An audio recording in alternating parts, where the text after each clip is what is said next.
Can you guess what the operator of this machine is doing? He's using a cranberry harvesting machine called a beater and steadily working through this field at Creekside Cranberries in Langley, British Columbia.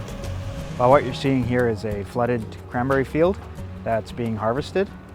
We pumped water in here last night to bring it up to the height of the beating.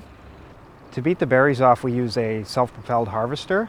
It's a fairly simple concept. The head turns like a paddle wheeler and thrashes through the water. We call it combing. It actually will comb through the vine and pop the berries off. That's Brian's brother Colin running the beater. Cranberries are BC's second largest berry crop, with over 6,500 acres in production. And like most of the 80 cranberry producers in BC, this is a family farm. We have about 70 acres here that we farm with our family. We started in 1998, and 3 years ago we added some more acreage to our operation.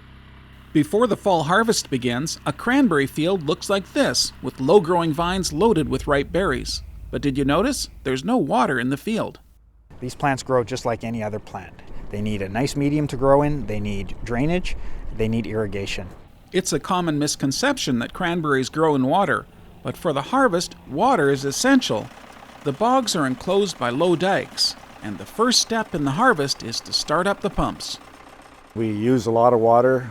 Some of it comes from the river, some of it comes from rainfall in ditches.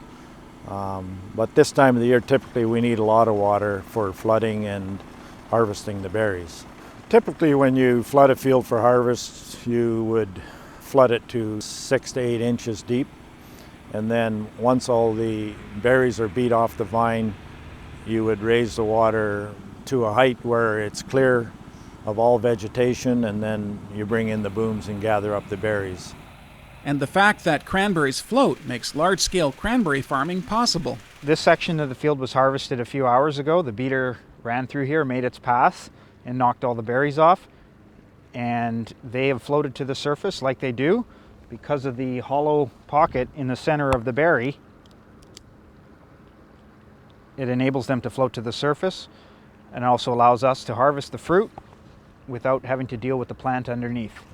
It is possible to harvest cranberries without flooding, but dry harvesting is slower and labor-intensive. It's used on a few BC cranberry farms to produce fresh local berries that are available in season in BC grocery stores. When you have larger farms with larger production, there's no practical way of bringing the berries off the field without flooding. These berries all go for processing, so it's a very cost-effective way of bringing the cranberries into the receiving station.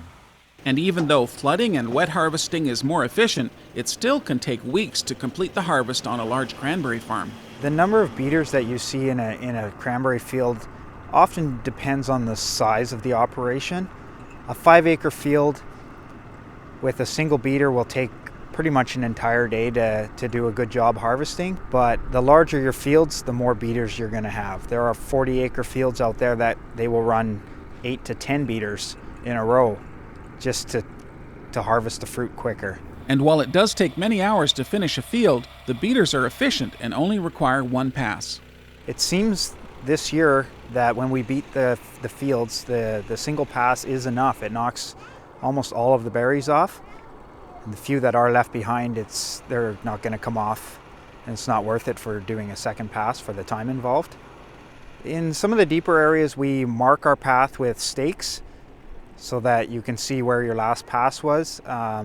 Ideally, if you're not harvesting with deep water, you can very clearly see the tracks of the machine on your last pass, or you can tell just by the looking through the water, you can actually see the line where the berries have been knocked off.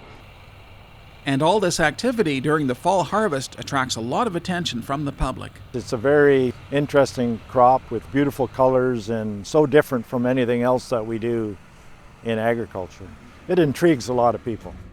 When the beating of the vines is complete and the berries have floated to the surface, there's just one step to go in the harvest: collecting the cranberries and sending them for processing.